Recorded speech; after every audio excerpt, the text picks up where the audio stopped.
오늘 본문의 말씀을 가지고 오해와 갈등이 생길 때라는 제목으로 함께 말씀 나누도록 하겠습니다. 우리 옆에 계신 분들에게 오늘 이렇게 인사했으면 좋겠는데요.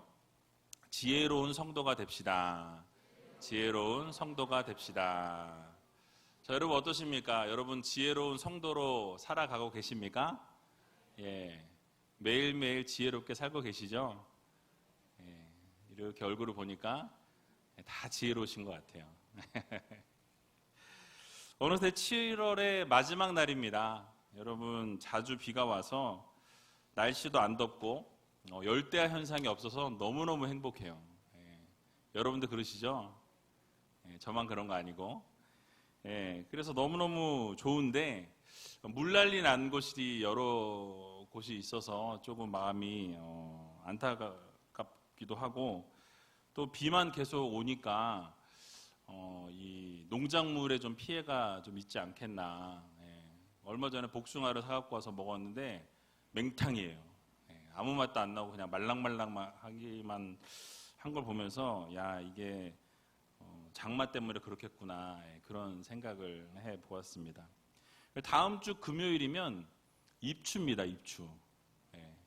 가을에 접어든다는 입추. 가을이에요.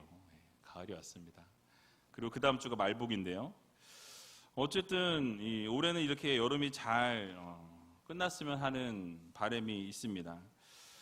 그래서 여러분들 또 건강 유의하시고, 또 코로나 때문에 많이 고생들 하고 계신데 몸 관리 잘 하셔서 아픈 분 한 분도 없었으면 좋겠다라는 생각입니다. 지난주에는 우리가 사도 바울이 이 복음에 대한 지식과 또 선교에 대한 탁월한 능력이 있음에도 불구하고 이 사도 바울이 교만하지 아니하고 자신을 드러내지 않았다라는 말씀을 드렸습니다. 그래서 교회의 이 질서를 잘 따르고 이 교회의 질서 가운데 그 질서를 존중했다라는 말씀을 드렸죠. 그리고 선교 보고를 하는 이 바울의 태도를 우리가 보았을 때 그 일하는 주체가 사실 본인이 많은 사역들을 감당했고 하나님의 놀라우신 능력과 은혜 안에 날마다 거하면서 귀한 사명들을 감당했음에도 불구하고 이 사도 바울은 바로 하나님이 이 선교의 주체이시다, 이 선교의 주관자는 오직 하나님이시다라는 이 마음의 그 자세를 가지고 이 선교를 보고하는 것을 우리가 살펴보았습니다. 대부분의 사람들은 자신을 좀 드러내고 싶고 어떤 일을 하는 데 있어서 내 이름이 좀 드러나기를 원하는데, 이 사도 바울의 모습을 보았을 때에는 자신을 드러내는 것이 아니라 자신이 많은 일을 했음에도 불구하고 자신은 없고 예수 그리스도를 드러내고 하나님의 영광을 드러냈다라는 것을 말씀을 드렸죠. 왜 그랬냐면 바울은 자신이 하나님의 종이라는 사실을 잊지 않았고 자신이 겸손하게 하나님 앞에 엎드릴 때에 결국 하나님께서 그를 높이 세워주시는 것을 늘 경험했기 때문에 자신은 자신의 겸손함으로 자신을 드러내는 것이 아니라 하나님이 드러나시도록, 하나님이 영광 받으시도록 그렇게 선교에 대한 보고를 하는 것을 우리가 살펴보았습니다. 그래서 언제나 하나님의 영광을 위해 살았다라는 것을 말씀을 드리면서 설교를 마무리했었죠. 오늘은 참 짧은 3절 말씀인데요. 이 바울이 3차 전도 여행에 대한 선교 보고를 이렇게 하면서 이방인 가운데 하나님의 놀라우신 역사와 은혜와 기적이 넘쳤다라는 것을 설명을 했습니다. 물론 그 내용에 대한 것은 이 본문에 나와 있질 않은 걸 보게 되죠. 근데 그 내용들을 쭉 설명을 하고 설명을 들었던 그 예루살렘에 있던 지도자들이 모두가 다 하나님께 영광을 돌렸다라고 이렇게 말씀하고 있는 것을 우리가 보게 됩니다. 그 중에 안타까운 것은 바울이 안타까운 소식을 듣게 되는데, 어떤 소식을 듣게 됩니까? 바로 예루살렘 교회와 이방 교회 사이에 놓여 있었던 민족적인 차이, 이 종교적인 이 차별이 완전히 이제 철폐되었다라는 생각을 가지고 있었는데, 막상 와가지고 6년 동안의 선교 사역을 마치고 이 3차 선교 여행을 끝내고 돌아보니까 여전히 이 교회 안에 이 이방인과의 차별, 민족적인 이런 차별이 여전히 존재한다라는 것을 듣게 되었다라는 것이죠. 그래서 유대인 출신 신자들이 이방에 흩어져 있는 이 디아스포라 유대인들의 이 모습들에 대해서 갈등하게 되죠. 오늘 본문을 보게 되니까 바울이 모세 율법과 규례를 지키지 말라라고 이렇게 가르쳤다라고 오해하는 것을 보게 됩니다. 그러다 보니까 바울에게는 좋지 않은 감정이 생겼고요. 바울을 바라보는 그 눈에는 편견이 생기기 시작했다라는 것을 우리가 알 수 있습니다.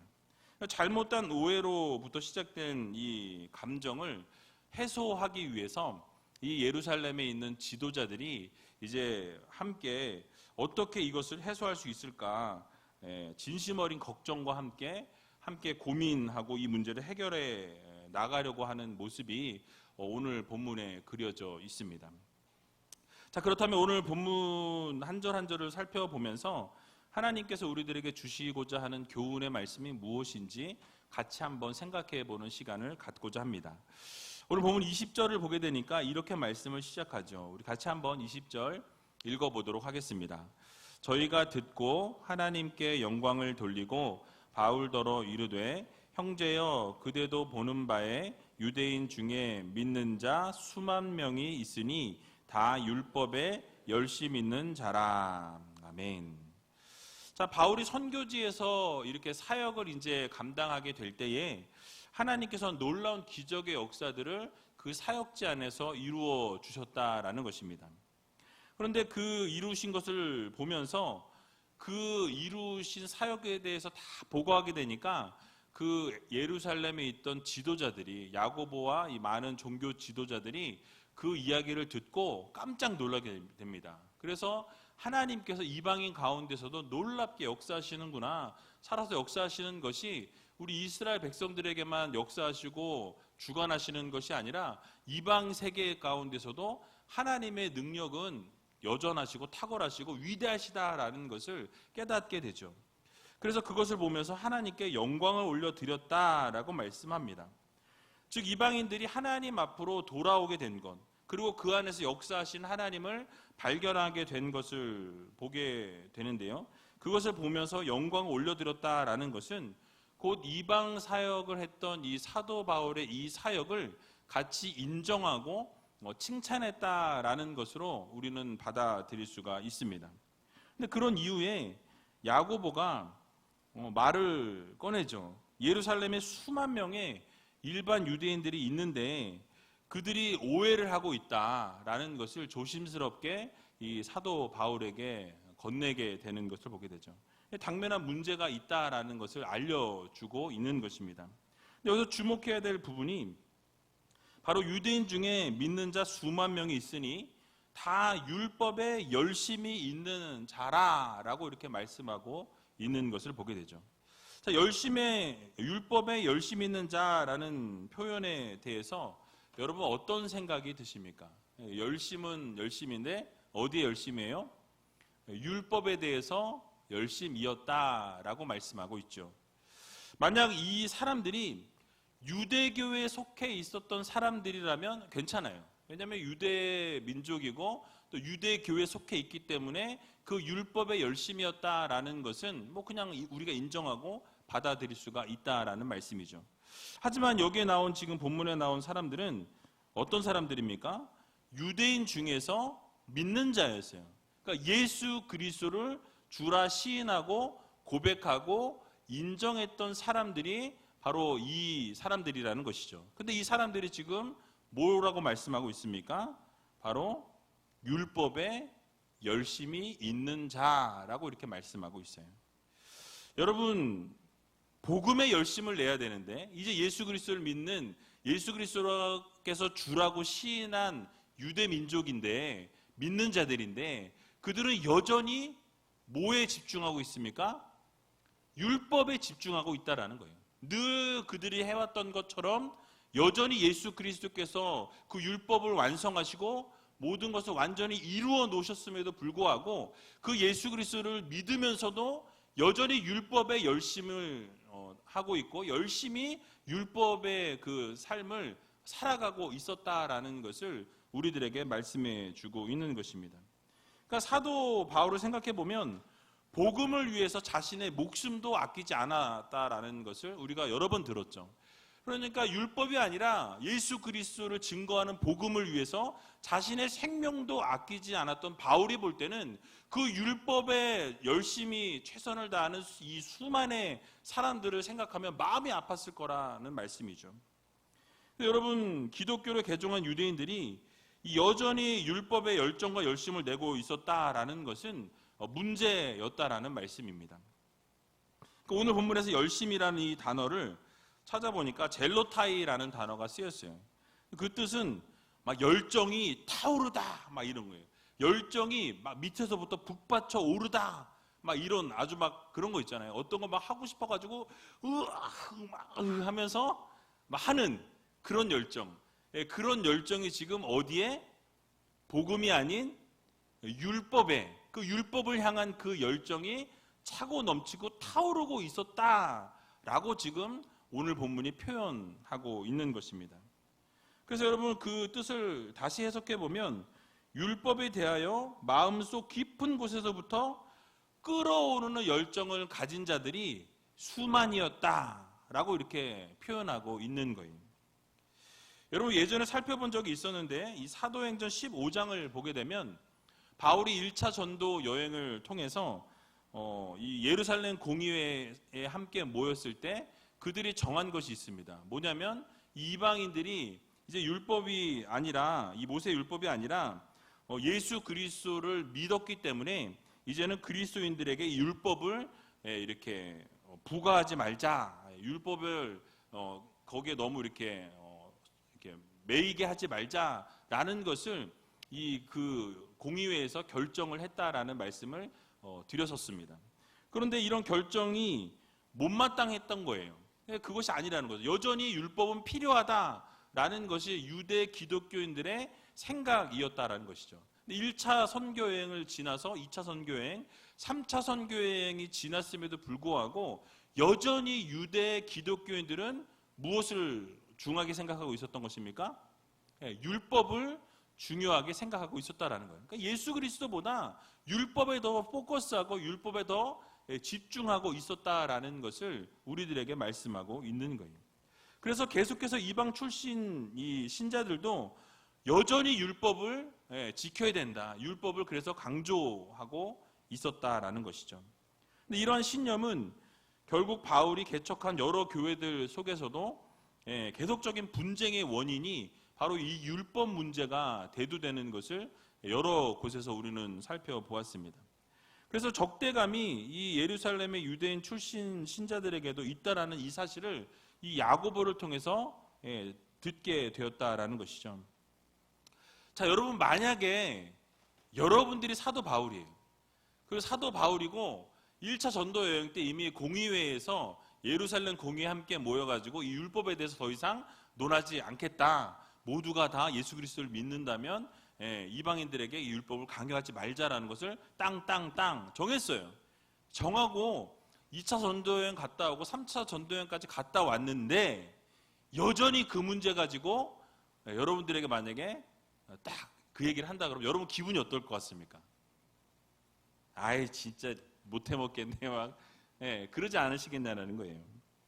여러분 정말 기분이 안 좋았을 것 같아요. 정말 자신의 모든 것, 이 사도 바울은 시간과 물질과 건강과 젊음과 모든 삶을 이 복음에 쏟았고 예수 그리스도께 모든 걸 다 드렸는데 이 지금 유대 기독교인들은 지금 여전히 지금 무엇에 집중하고 있다라는 거죠?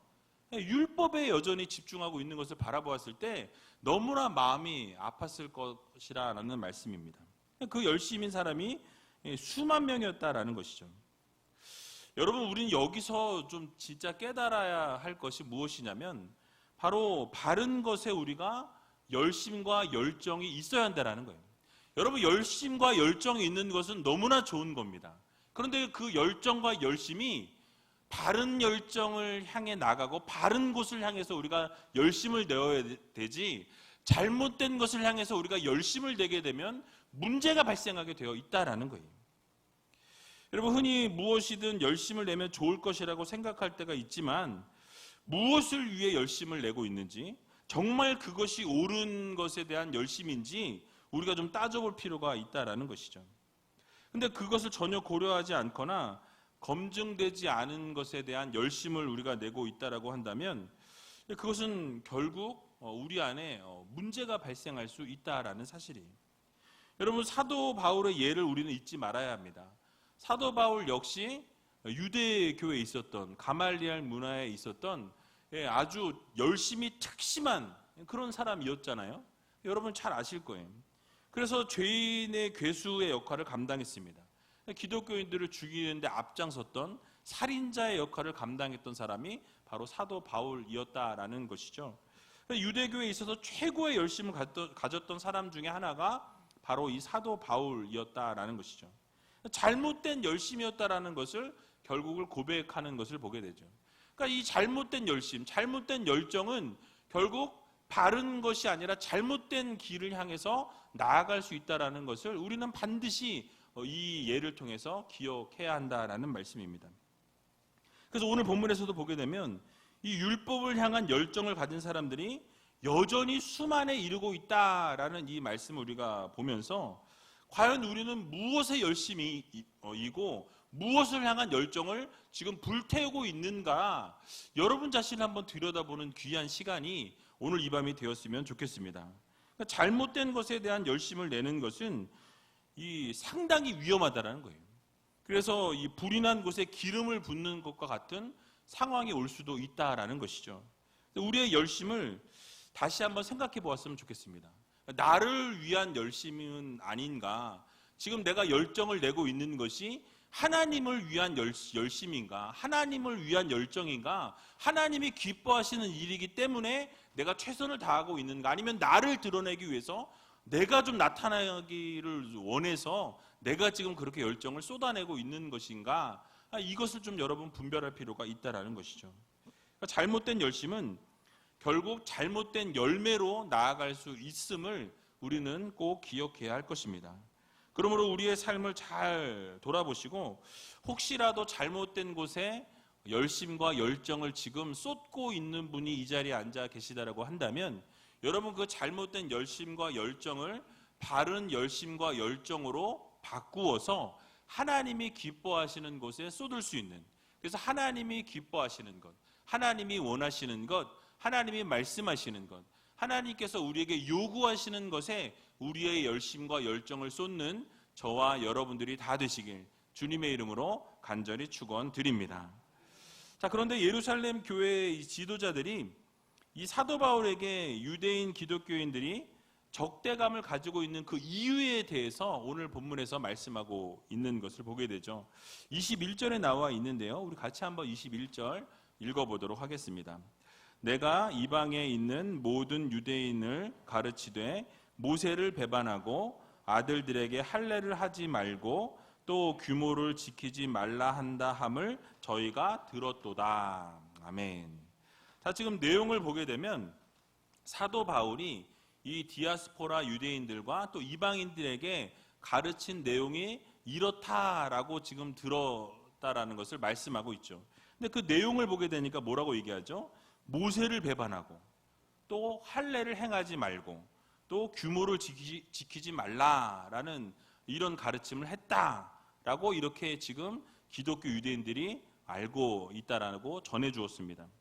여기에 규모를 지키지 말라라는 말씀은요, 곧 규례나 법이나 어떤 풍속, 그러니까 유대인들이 조상으로부터 대대로 지켜왔던 어떤 풍습과 그들이 지켜왔던 이 규정들을 너희가 다 지키지 마라, 뭐 이렇게 바울이 가르쳤다라고 이렇게 지금 퍼져 있는 상황이었습니다.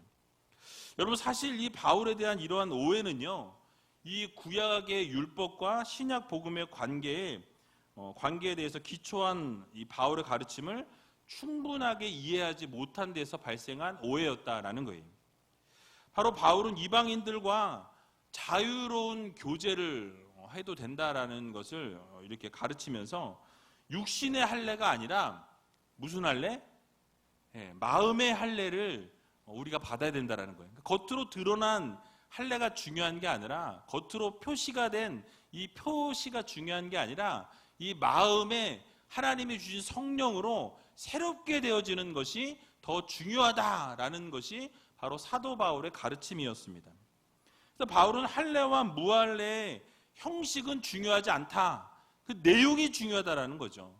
그러니까 예수 그리스도 안에서 다시 거듭나는 것, 다시 태어나는 것, 바르게 하나님이 원하시는 삶을 살아 올려드리는 것, 이것이 중요하다는 것이죠. 그래서 예수 그리스도께서 이 땅 가운데 오셔서 구속 사역을 이루신 이후부터는 이제는 그 형식이 중요하지 않다라는 거예요. 왜냐하면 주님께서 오셔서 어떻게 하셨습니까? 모든 율법의 완성을 이루셨다라는 거예요. 주님께서 죽으심으로 모든 백성들을 다 죄 가운데서 구원해내셨다라는 것을 믿기 때문에 이제는 그 바울이 말하는 그 율법이 더 이상 우리에게 거치지 않는다라는 것이죠. 그래서 큰 의미가 없다라는 것을 주장한 것이지, 이 할례의 전통이나 이 율법 자체를 거부한 것이 아니었다라는 말씀이죠. 그런데도 그들은 오해하고 있었다라는 것입니다.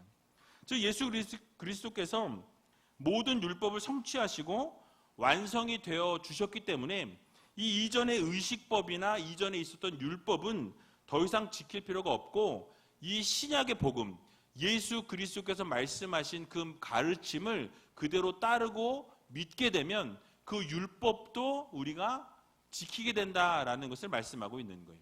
왜냐하면 주님께서 모든 율법을 완성시키셨기 때문에, 완전히 이루셨기 때문에 그 율법을 이루신 주님을 믿으면 그 바로 모든 율법의 완성자 되신 예수님을 믿기 때문에 율법을 지킨 것이 되는 것이었습니다. 그러나 많은 유대인 출신 신자들은요, 이 바울이 율법과 풍속을 지키지 말고 모세가 가르친 것을 다 버리라 라고 이렇게 가르쳤다라고 잘못 이해함을 통해서 오해를 하게 되었다라는 사실이에요. 여러분, 근데 이 과정을 우리가 살펴보면서 이러한 일은 오늘을 살아가는 우리들에게 있어서도 얼마든지 일어날 수 있다라는 거죠. 그러니까 교회 안에서도 오해가 얼마든지 일어날 수 있습니다. 갈등이 일어날 수 있어요. 여러분, 교회는요, 구원을 받은 성도들의 모임, 공동체가 바로 교회입니다. 맞습니까? 하나님의 구원을 받은 성도들의 모임이 바로 교회예요. 그런데 교회의 구성원들인 성도들이 하나님의 은혜로 구원을 받은 성도들이지만, 여러분, 여전히 이 세상 가운데 있는 교회는 완전합니까? 불완전합니까? 불완전하다라는 거예요. 우리가 구원을 받았음에도 불구하고 여전히 우리는 성화되어져 가는 하나님의 자녀들입니다. 성도들이에요. 그래서 여전히 부족하고, 여전히 우리는 잘못을 저지르고, 여전히 죄 가운데 있을 수밖에 없는 연약한 인생들이다라는 말씀이에요. 그래서 여러분, 우리는 여전히 불완전한 존재이기 때문에 주님 안에서 새 사람이지만 여전히 우리의 행함에는, 여전히 우리의 언어에는 오해를 하고 잘못을 저지르고 하나님이 기뻐하시지 않는 일들을 행할 때가 너무나 많다라는 말씀이죠. 그래서 교회 안에서 같은 믿음을 가지고 같이 믿음 생활을 하는 형제 자매임에도 불구하고 믿음의 분량에 따라서 그들의 믿음의 어떤 모습과 형태가 차이가 나더라라는 말씀이에요. 모두가 동일하게 정말 좋은 믿음과 탁월한 믿음을 가지고 함께 하나님이 기뻐하시는 믿음 생활만 하면 너무나 좋겠지만은, 때로는 어떻습니까? 인간적인 모습이 나오고 하나님이 기뻐하시지 않는 모습이 나오고 하나님이 즐거워하지 않는 행함들을 우리가 행할 때가 너무나 많이 있는 것을 보게 된다라는 것이죠. 왜 그렇습니까? 자라온 배경이 다르고 자라온 환경이 다르고 각자 가진 생각이 다르기 때문에 그래요. 그리고 가지고 있는 성격과 어떤 이런 성향이 다르기 때문에 여러분 모두가 똑같이 이렇게 믿음 생활할 수는 없다라는 것이죠. 그래서 그렇게 믿음의 깊이에 따라서 생각이 다른 것을 우리는 볼 수 있습니다. 그렇기 때문에 교회 안에서도 어떤 편견과 또는 오해가 우리가 믿음 생활을 하면서 일어날 수 있다라는 거예요. 그렇지 않습니까, 여러분? 여러분 모두가 이 교회 믿음 생활하면서 좋은 일만 있고 행복한 일만 있고 서로가 믿음으로 세워주고 막 뭐 너무너무 좋아, 너무너무 행복해 막 이러면 너무 좋지만 이상적인 교회 모습이지 않습니까? 그러나 오해와 편견이 있을 수 있다라는 거예요. 어려움이 있을 수 있다라는 말씀입니다. 여러분, 우리가 생각해 보면 이 교회 안에서 그래서 편견이나 오해 또는 많은 문제들이 일어나는 것은 너무나 자연스러운 거라는 거예요. 어떻게 보면 너무나 당연한 일이라고 우리는 받아들여야 한다는 것이죠. 우리가 이상적이라고 생각했던 이 초대교회의 모습도 생각해 보게 되면 완벽하고 완전한 것 같지만 그렇지 않았다라는 것을 우리는 성경을 통해서 보게 됩니다. 여러분, 성령이 늘 충만했고 서로가 물건을 통용했고 함께 생활하면서 아름다운 이 하모니를 이룬 것 같은 이 초대교회였고 사랑의 공동체였지만 그들이 그런 모습만 보게 되면 모이기에 힘썼고 늘 모일 때마다 기도하고 날마다 하나님을 칭송하고 찬양하고 모든 사람들로부터 막 이렇게 추앙받고 존경받고 이런 모습들이 초대교회 안에 있었다라고 분명히 성경은 말씀합니다. 그런데 시간이 지나면서 초대교회 안에도 갈등이 생기기 시작해요. 어려움이 생기기 시작합니다. 사도행전 6장 1절을 보게 되면요, 이렇게 말씀하는데요, 우리 같이 한번 읽어보도록 하겠습니다. 그때에 제자가 더 많아졌는데 헬라파 유대인들이 자기의 과부들이 그 매일 구제에 빠짐으로 히브리파 사람을 원망한대. 아멘. 자, 생계 유지가 어려운 이 과부들을 초대교회에서 매일매일 구제를 했다라고 말씀합니다. 근데 어느 순간부터 헬라파 과부들에게는 이 구제의 손길이 자꾸 끊겨지는 거예요. 도움이 점점 사라지는 것을 보게 됩니다. 그리고 히브리파의 과부들만 계속해서 이렇게 도움을 받게 되는 것을 눈으로 확인하는 것을 보게 되죠. 그러니까 어떻게 됩니까? 헬라파에 있는 기독교인들이 어떻게 돼요? 화가 나겠어요, 안 나겠어요? 화가 나죠. 나는 도움이 필요한데 나는 안 도와주고 히브리파 저 사람들만 도와주니까 화가 납니다. 열이 받아요. 그래서 불만이 나오기 시작했다라는 거예요. 그러니까 이러한 모습이 초대교회 안에서도 일어났었다라는 것을 우리는 보게 됩니다.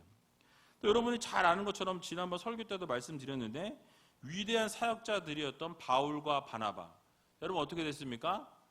마가를 데리고 가느냐 마느냐, 1차 전도여행 때 그냥 되돌아갔던 이 마가 때문에 어떻게 됩니까? 사도 바울과 바나바가 엄청나게 피 터지게 싸웁니다. 성경에 피 터졌다는 얘기는 없지만 엄청 싸웠어요. 엄청 싸우고 어떻게 됩니까? 헤어졌어요. 그리고 다른 길을 걸어가게 됩니다. 어쨌든 결국 그렇게 되어서 또 다른 사역들을 감당하게 되었지만은 어쨌든 그러한 일들도 있었다라는 거예요. 그러니까 위대한 사역자들 가운데서도 이런 일들이 있었던 것처럼 오늘을 살아가는 우리, 바로 이 우리 제일교회 안에도 어려움이 있을 수 있다라는 거예요. 때로는 오해가 있을 수 있고요, 때로는 불만이 있을 수 있고 불평이 있을 수 있다라는 것입니다. 가장 이상적이라고 생각했던 이 초대교회조차도 문제가 있었고 온전하지 못했고 여러 가지 문제가 많이 있었다라는 것이죠. 오늘날의 교회 역시 인간적인 어떤 편견, 어떤 인간적인 어떤 오해, 갈등, 문제 이런 것들이 많이 있을 수 있다라는 것입니다. 근데 그럴 때 결코 이상하게 생각하거나 이상하게 여기지 말라는 거예요. 또 그로 인해서 왜 이런 교회에 내가 다녀야 되나? 이런 생각을 하면서 교회를 떠날까 보다 이런 낙심을 해서는 안 된다는 거예요. 왜 그러냐면 교회는 어떻습니까? 교회는 불완전하기 때문에 그래요. 이 지상의 교회는 불완전한 교회다라는 것입니다. 그래서 이 불완전한 사람들의 모임이기 때문에 교회 안에는 여전히 불안함과 오해와 갈등이 있음을 우리가 인정하고 받아들여야 된다는 거예요. 다만 교회 안에서 문제가 발생하거나 오해가 생겼을 때 우리는 지혜롭게 대처해야 된다는 거예요. 지혜롭게. 그러니까 아무렇게나 대처하는 것이 아니라 지혜롭게 처신할 필요가 있다는 것이죠. 성도들은 서로의 부족함을 인정해야 돼요. 그러니까 왜냐하면 나만 잘난 게 아니라 다 잘났어요. 모두가 잘났어요. 그렇기 때문에 또 그러면서 서로가 부족함을 우리가 인정하고 그것을 고백할 줄 아는, 자신들을 겸허하게 받아들이고 상대방을 이해하려는 노력이 우리 안에서 필요하다라는 말씀이죠. 때로는 전혀 의도치 않았는데 우리가 늘 하는 말이었어요. 내가 저 집사님 보면, 뭐 저 권사님 보면 늘 하는 말이었어요. 그런데 어느 날 딱 똑같은 말을 했는데 갑자기 신경질을 팍 내면서 그냥 가는 거예요. 여러분 그럼 어떠세요? 뭐야? 왜 저래? 뭐 이런 경우가 있잖아요. 그런데 여러분 그것이 그분에게는 상처가 되고 아픔이 되었던 것이 쌓이고 쌓였다가 그날 폭발한 거예요. 그게 어느 날 갑자기 이루어진 게 아니라 그동안 참은 거예요. 인내한 거예요. 참다가 막 팍 터진 거예요. 그러니까 여러분 그럴 때 우리는 말을 조심해야 돼요. 말을 조심하고 내가 하는 말이 상대방의 기분이 나쁠 것 같으면 차라리 하지 않는 것이 도움이 된다라는 것을 우리가 기억해야 할 것입니다. 그래서 어떤 상처를 주거나 오해를 살 만한 말은 아예 하지 않는 것이 좋다라는 거예요. 그게 혹시 사실일지라도, 내가 지금 말하는 게 사실인데요, 내가 말하는 게 틀리지 않은데요, 그게 정확한 말인데요, 그럴지라도 상대방에게 오해를 불러일으키고 상대방에게 기분이 나쁘게 되어지고 상대방이 그것 때문에 상처를 받게 된다면 우리는 그 말을 하지 않는 것이 교회의 덕이 되기 때문에 우리는 조심해야 한다라는 것입니다. 그래서 여러분 혹시라도 오해와 갈등이 생겨서 이 관계에 문제가 생기게 된다면 우리가 상대방의 입장에서 우리가 다시 한번 생각해 볼 줄 아는 그런 성도들이 되어야 할 것입니다. 그러므로 사랑하는 의지할교 성도 여러분, 이 성도 간에 또는 부부 간에 또는 부모와 자녀 간에도 오해를 할 수 있는 말이나 행동을 우리는 자제해야 합니다. 여러분 혹시라도 그런 오해를 불러일으킬 수 있는 말을 했다면 또는 행동을 했다면 또 먼저 손을 또 내밀 줄 아는 그런 아량이 필요하다는 거예요. 성숙한 성도의 모습이 있어야 한다라는 것을 우리는 기억해야 할 것입니다. 특별히 잊지 말아야 될 것은 불평과 불만이 습관이 되다 보면 교회 안에서 불평과 불만을 늘 하시는 분이 있어요. 근데 불평과 불만을 하다 보면 그 불평과 불만이 그분의 삶이 되는 것을 보게 됩니다. 그러니까 입만 열면 불평하는 거예요. 입만 열면 불만하는 것을 보게 됩니다. 여러분 불평한 일이 있고 원망할 일이 있어도 여러분 그것이 만약에 정말 불평할 일이고 원망할 일이라면 누구에게? 하나님께 원망하고 하나님께 불평하세요. 하나님 앞에 아뢰고 하나님 앞에 기도하고 하나님 정말 이게 너무나 상처가 되고 너무나 이 마음이 아프다라는 그런 상처가 있으면 여러분 하나님 앞에 기도하셔야 돼요. 하나님 앞에 부르짖고 하나님 앞에 모든 걸 다 쏟아놓으면 누가 해결하세요? 하나님이 해결하신다라는 거예요. 그래서 여러분 오해와 갈등이 생겼을 때 하나님 앞에 그 문제를 아뢰고 기도하면서 올려드리면 하나님께서 반드시 해결해 주신다라는 이 사실을 여러분 모두 믿으시고 우리가 불평과 불만과 원망보다는 날마다 감사와 찬송과 영광을 하나님께 올려드릴 수 있는 저와 여러분들이 다 되시길 주님의 이름으로 간절히 축원드립니다. 마지막으로 본문 22절을 한번 읽어보도록 하겠습니다. 22절. 그러면 어찌할꼬 저희가 필연 그대에 온 것을 들으리니. 자, 이 말씀을 보게 되면 유대인 출신의 신자들이 앞에서 말씀드린 것처럼 사도 바울에 대해서 오해를 하고 이제 적개심을 품고 있는데 이 일을 과연 어떻게 했으면 좋겠냐, 이 일을 어떻게 좀 해결했으면 좋겠냐라는 것이 바로 이 예루살렘 교회 지도자들의 근심 어린 정말 이 마음을 담아서 진심을 담아서 이것을 어떻게 좀 우리가 해결했으면 좋겠냐라고 이렇게 이야기하는 것을 보게 됩니다.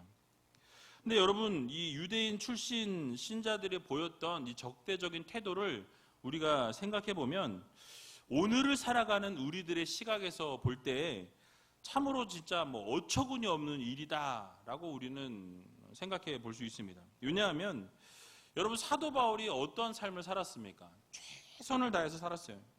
교회와 복음을 위해서는 자신의 목숨도 아끼지 아니하고 자신의 생명도 아끼지 아니하고 온 열정과 온 마음과 온 생각을 다 그 복음을 쫓는 일에 최선을 다했던 것을 우리가 살펴보았습니다. 근데 그런 사람이 있습니까 없습니까? 없어요. 그렇게 최선을 다했던 사람이 없었어요. 게다가 사도 바울은요, 예루살렘 교회가 가난한 문제에 봉착했을 때, 어려움에 동착했을 때 여러 유럽에 있는 교회들, 이방 교회들에게 편지를 써서 헌금을 보낼 수 있도록 유도하는 것을 우리가 보게 되죠. 그러니까 여러분, 그러니까 무엇입니까? 최선을 다해서 돕기를 원했다라는 거예요. 그러니까 그뿐만 아니라 복음을 증거하기 위해서 막 열정을 다하고 모든 것을 다했던 것을 우리는 살펴보았습니다. 상식이 있는 사람이라면 우리가 이 바울을 보면서 오해를 하고 적개심을 품기보다는 정말 열렬히 환영하고 열렬히 대접하고 정말 칭찬과 박수를 막 같이 해도 모자랐다라는 사실이에요. 근데 하지만 현실은요, 이와 정반대였다라는 거예요. 우리가 만약에 여러분 오늘날 사도 바울이 우리의 옆에 여러분 우리 교회에 만약에 같이 있었다고 상상해 보세요. 그런 분이 있었다 그러면 여러분 어떻게 하시겠어요? 박수 치지 않겠습니까? 야, 정말 대단합니다. 그 열정, 그 사랑, 그 전도의 열정, 진짜 최고입니다. 이렇게 해야 되는 게 정상 아니에요? 그런데 여러분 그렇지 않았다라는 거예요. 생명을 아끼지 않았던 이 바울을 위해서 유대 출신의 이 성도들은 칭찬과 선물이 아니라 근거가 없는 오해와 적개심, 오히려 미움을 샀다라는 것을 우리는 성경을 통해서 보게 된다라는 거죠. 여러분, 그래서 이것을 보면서 우리가 생각해야 될 것은, 여러분 이 땅에서는 성도들이 수고한 것과 이 하늘의 상급이 일치하지 않을 수 있어요. 그러니까 이 땅에서는 그렇다라는 거예요. 그래서 여러분 복음과 교회를 위해서 최선을 다했고 바울과 같이 목숨을 아끼지 아니하고 헌신하고 희생하고 복음을 전했음에도 불구하고 각종 오해와 모함과 멸시와 수모를 이 땅에서는 당할 수 있다라는 거예요. 우리가 살아가는 이 땅에서는. 여러분 반면에 어떤 사람들은 편하고 좋은 것만 하면서 온갖 칭찬과 환영을 받는 그런 무리들을 볼 때가 있습니다. 근데 그런 상황을 우리가 바라볼 때 성도들은 어떤 마음이 생겨요? 낙심하게 돼요. 야, 어떻게 이렇게 열심히 했는데 욕을 먹고 저렇게 팅가팅가 놀면서 막 대충대충 했는데 칭찬받고 상처를 받아요. 낙심하게 됩니다. 그래서 교회를 떠나는 경우도 일어난다라는 것이죠. 여러분, 그러나 우리 제일교회 여러분, 성도 여러분, 혹시라도 여러분들이 그런 일을 당하였다 할지라도 결코 오해하거나 낙심하거나 절망하지 마시기 바랍니다. 왜냐면요, 여러분 사람들이 알아주지 아니하고 이 땅에서 내가 상급을 받지 아니하면 여러분 그 상급이 더 크다라는 것을 여러분 기억하시기 바랍니다. 그러니까 하늘에서 받을 상급은 어마어마하다라는 사실이에요. 여러분 인간이 보이는 것만 판단할 뿐이지 어두운 곳에서 일어나는 일, 보이지 않는 곳에서 일어나는 일은 우리가 알 수 없어요. 그러나 우리 하나님은 어떠십니까? 보이지 않는 곳에서 일어나는 모든 것들도 아시는 전능하신 하나님이시라는 거예요. 그래서 여러분 어두운 곳에서 행한 모든 일도 살피시는 분이 바로 우리 하나님 아버지십니다. 그래서 어린 소자에게 떠준 냉수 한 그릇도 기억하면서 결국 갚으시겠다라고 말씀하신 분이 우리 하나님이시라는 거예요. 그래서 여러분 보이지 않는 곳에서 늘 보고 계시고 결국 성도들의 그 열정, 성도들의 그 열심, 그 수고와 희생을 아시고 반드시 갚아주시는 분이 우리 하나님 아버지라는 사실을 여러분들 모두 믿으시기 바랍니다. 마태복음 16장 27절을 보게 되면 이렇게 말씀하고 있어요. 우리 같이 한번 읽어보도록 하겠습니다. 인자가 아버지의 영광으로 그 천사들과 함께 오리니 그때에 각 사람의 행한 대로 갚으리라. 아멘. 어떻게 하신대요? 행한 대로 갚으십니다. 여러분 당장은 내가 했는데, 내가 이것도 했고 내가 저것도 했는데 아무도 알아주지 않아요. 아무도 바라보지 않습니다. 아무도 주목하지 않아요. 여러분, 그러나 우리가 실망하지 않을 이유는 바로 누가 아세요? 우리 하나님이 아신다라는 거예요. 그리고 하나님이 결국 마지막 때에 여러분들에게 갚으신다고 말씀합니다. 분명히 보응하신다고 말씀하고 있어요. 그래서 여러분들이 힘들고 어려운 상황 가운데에서도 하나님을 예배하고 하나님을 바라보고 그 신실하신 하나님만 구하고 나아가고 또 하나님이 기뻐하시는 일을 헌신하고 수고하고 봉사했는데도 아무도 알아주지 않는다. 주변의 사람도 알아주지 않고 목회자들도 알아주지 않고 하다못해 집에 있는 우리 애들도 알아주지 않을지라도 여러분 실망하지 마시기 바랍니다. 이유는 우리 하나님께서 갚으시기 때문에. 이 사실을 여러분 모두 믿으시고 실망하지 마시고 낙심하지 마시고 오직 보이지 않는 중에 늘 보고 계시는 전능하신 하나님의 계심을 여러분 믿으시고 오늘 하루도 이번 한 주간도 정말 하나님이 주시는 힘과 능력으로 모든 것 최선을 다해서 열정적으로 헌신하고 봉사하고 수고할 수 있는 저와 여러분들이 다 되시길 주님의 이름으로 간절히 축원드립니다. 우리 시같이